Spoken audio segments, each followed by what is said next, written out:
मुंबई सपनों का शहर, लेकिन इस सपनों के शहर की एक हकीकत यहाँ के चौल भी है, जहाँ करोड़ों लोग रहते हैं। इन्हीं चौल में शांता अपने पति धर्मा और अपनी दो बेटियों रेणु और मुन्नी के साथ रहती है। धर्मा को सिर्फ एक ही काम आता है और वो है शांता की कमाई के पैसों से शराब पीना और टांगे पसार कर सो जाना। शांता बेचारी दूसरों के घरों में झाड़ू कटका करके किसी तरह घर का खर्च चलाती और दोनों बेटियों को पढ़ाती लिखाती। एक बार की बात है, मानसून शुरू हो गया था। मुंबई में लगातार बारिश हो रही थी। तभी शांता की दोनों बेटियां स्कूल से भीगते हुए घर आई। अरे तुम लोग तो पूरी तरह भीग गए, थोड़ी देर कहीं रुक जाती। माँ, हमने बहुत देर इंतजार किया लेकिन बारिश रुकी ही नहीं। हमें लगा ज्यादा देर हो जाएगी तो आप परेशान हो जाएंगी। ये मुंबई की बारिश भी ना हम गरीबों के लिए मुसीबत ही लेकर आती है। माँ, तुमने पिछले साल कहा था कि हमें रेनकोट ला दोगी, अगर वो ला दो तो हम नहीं भीगेंगे। शांता ने अपनी बच्चियों को कह तो दिया था, लेकिन कर्मा की शराब और घर के खर्चों से पैसे बचते ही कहाँ थे जो वो उनके लिए रेनकोट ला देती। पिछले साल भी दोनों की तबीयत बारिश में भीगने के कारण बहुत खराब हो गई थी। वो सोच ही रही थी कि इस बार अपनी बेटियों के लिए सेकंड हैंड ही रेनकोट कहीं से भी लाकर उसे देगी। तभी कर्मा हाथ में शराब की बोतल लेकर भीगते हुए अपने घर आया। शांता, अरे ओ शांता, कहाँ मर गई तू? मर जाती तो ही सही रहता, कम से कम तुमसे पीछा तो छूटता।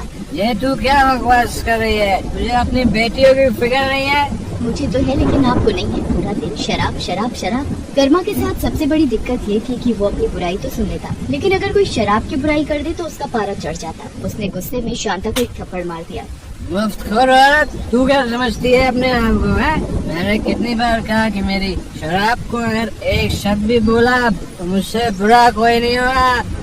ये शराब हमारा घर तोड़ रही है, आपको नहीं दिखता? चुप चुप कर, ये तो मार मार कर मुंह सजा दूंगा तेरा। बात कर रही है।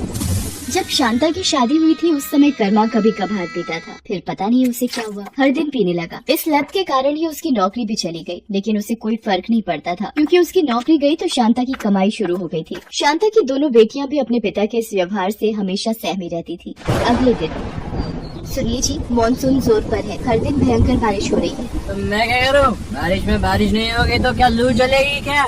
आपसे तो कुछ कहना ही बेकार है। तो फिर कहती क्यों है? चल बढ़िया से, और जाते जाते कुछ रुपए देती जाना। रुपयों की बात सुनकर शांता को गुस्सा आ गया।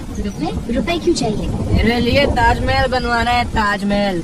देखो जी, मेरे पास आपकी शराब के लिए बिल्कुल भी पैसे नहीं हैं। कुछ पैसे पड़े भी हैं तो वो राशन के लिए हैं। देख नहीं रहे, सारे डिब्बे खाली पड़े हैं। बारिश की हालत आप देख ही रहे हो। अगर यूं ही होती रहेगी तो बाहर निकलना मुश्किल हो जाएगा, इसलिए मैं चाहती हूँ कि कुछ राशन खरीद कर रख दिया जाए ताकि आगे दिक्कत ना हो।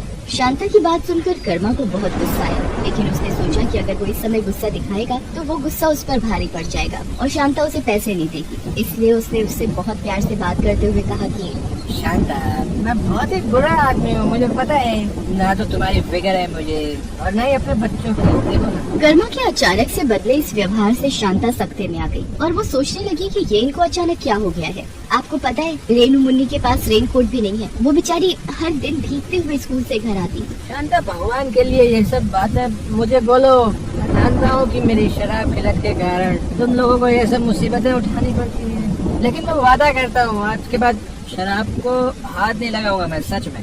सच? तुम्हारे सर की कसम। कर्मा ने वैसे तो ये वादा कई बार किया था लेकिन निभाया नहीं। फिर भी शांता ने सोचा, चलो एक मौका उसे और दे देती हूँ। फिर वो काम पर जाने लगी। उसे काम पर जाते देख कर्मा ने कहा कि सुनो, तुमने कहा कुछ पैसे है तुम्हारे पास, वो मुझे दे दो। मैं राशन का सामान और रेणु और मुन्नी के लिए रेनकोट लेता आऊंगा, ठीक है ना? उसकी बात सुनकर शांता सोच में पड़ गई। उसके मन में आया कि कहीं इन्हें पैसे दे दूं और ये उसे शराब में उड़ा दें तो फिर क्या होगा। वो ये सोच ही रही थी कि कर्मा ने कहा, क्या हुआ शांता, क्या सोचने लगी? मुझे पैसे देने में डर लग रहा है ना? यही तो दिक्कत है, तुम मुझे सुधारना भी चाहती हो लेकिन मुझ पर विश्वास नहीं करना चाहती। छोड़ो रहने दो। शांता एक बार फिर से कर्मा की बातों में आ गई और राशन के सारे पैसे उसे दे दिए। फिर वो काम पर चली गई।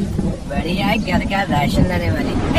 भूखे पेट तो रहा जा सकता है लेकिन दारू के बिना न, बिल्कुल नहीं। उस दिन फिर से बहुत बारिश हो रही थी। घर में जो कुछ राशन बचा था शांता ने बना लिया था। अब वो कर्मा के आने का इंतजार कर रही थी। रात के 9:30 बजे कर्मा लड़खड़ाते हुए घर पहुंचा। उसकी हालत देखकर ही शांता समझ गई कि ये आज फिर से पी कर आया है। उसने गुस्से में उससे पूछा, राशन कहाँ है?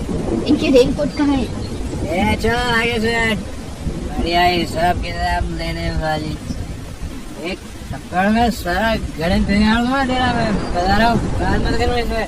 कर्मा हर दिन की तरह चुपचाप जाकर बिस्तर पर लेट गया। बाहर बारिश लगातार हो रही थी, लेकिन इस बार बारिश ने रुकने का नाम नहीं लिया। लगातार बारिश के कारण शांता के चौल की छत से पानी टपकने लगा। ये देखकर उसकी बेटी रेणु एक बर्तन ले आई और जमीन पर रख दिया।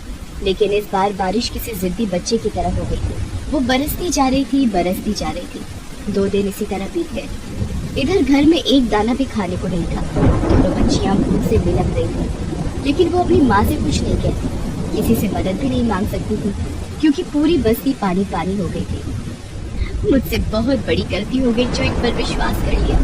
एक बार फिर से इन्होंने विश्वास तोड़ दिया मेरा। मेरी दोनों बेटियां भूख से बिलख रही हैं और ये है कि शराब के नशे में जानवर की तरह पड़े हुए हैं। लगातार बारिश के कारण अब तो चौल के घरों में भी पानी घुस रहा था। सरकार ने अलर्ट जारी कर दिए थे। बारिश का ये पानी अब तो लोगों की जान का दुश्मन बन गया था। शांता के चौल में भी पानी पूरी तरह घुस गया था। उसे समझ नहीं आ रहा था कि वो क्या करे क्या ना करे। उसने कर्मा को जगाने की कोशिश की। वो जागता तो जरूर, लेकिन अपने पास रखी बोतल की शराब के 2 घूंट मारता और फिर लेट जाता। इस बीच पानी का स्तर लगातार बढ़ता ही जा रहा था। रेणु और मुन्नी को अब डर लगने लगा था। पूरी बस्ती से बचाओ बचाओ की आवाज आ रही थी। माँ, क्या हम लोग इस पानी में डूब जाएंगे? माँ, हम लोग मर जाएंगे क्या? उनकी बातों को सुनकर शांता को रोना आ रहा था, लेकिन ये वक्त रोने का नहीं था। हिम्मत से काम लेकर सबकी जान बचाने का था। कुछ नहीं होगा बेटा, कुछ नहीं होगा। बारिश कम होते ही सब ठीक हो जाएगा। लेकिन बारिश कहाँ हमारी बात सुनती है। वो तो अपनी रफ्तार में हो रही थी और आज तो पानी छतों तक भर गया था। लेकिन इस बीच कर्मा का नशा टूटा। होश में आने के बाद उसे समझ में आया कि वे लोग बहुत मुसीबत में हैं। शांता, ये इतना पानी कहाँ से आ गया? 2 दिन से लगातार बारिश हो रही थी। इस बीच पानी और भी बढ़ता जा रहा था। शांता ने अपनी दोनों बेटियों को झट से अपने कांधे पर उठा लिया और अपने पति से कहा, हमें यहाँ से बाहर निकलना होगा, किसी से मदद मांगनी होगी, नहीं तो हम यहीं खत्म हो जाएंगे। पहली बार मौत का खौफ कर्मा के चेहरे पर दिखा और शायद पश्चाताप भी उसकी आंखों में दिख रहा था। उसने अपनी दोनों बेटियों को अपने कांधे पर उठा लिया और शांता से कहा, तू इनकी फिक्र मत कर शांता। मैं मर भी जाऊंगा लेकिन अपने बच्चों को कुछ नहीं होने दूंगा मैं, तो चिंता मत कर। तभी शांता की नजर एक ट्यूब पर गई जो पानी में तैर रही थी। वो उसी का सहारा लेकर पानी में उतर गई और मदद की चाह में निकल पड़ी। 2 दिन की भूखी प्यासी शांता किसी तरह तैरती रही। कुछ घंटों बाद उसे बचाव दल के लोग मिले। उन लोगों ने भी शांता को देखा। उन्होंने अपनी नाव में उसे दिखा दिया। मेरी बच्ची, मेरे पति, मेरे चौल के कई सारे लोग डूब रहे हैं। आप जल्दी से चलिए, उन्हें बचा लीजिए। बचाव दलों का दस्ता शांता की चौल की ओर निकल पड़ा। तय समय पर बचाव दल के पहुंचने के कारण बहुत लोगों की जान बच गई। हालांकि कई लोग इसमें डूबकर अपनी जान भी गंवा बैठे। बचाव दल वाले उन्हें लेकर शरणार्थी शिविर में आ गए। वहां उन लोगों को खाना पीना दिया गया। 2 दिन की भूखी शांता और उनकी बच्चियों ने रोटी देखी तो उनकी आंखों में आंसू आ गए। पहली बार कर्मा को भी भूख का एहसास हुआ था।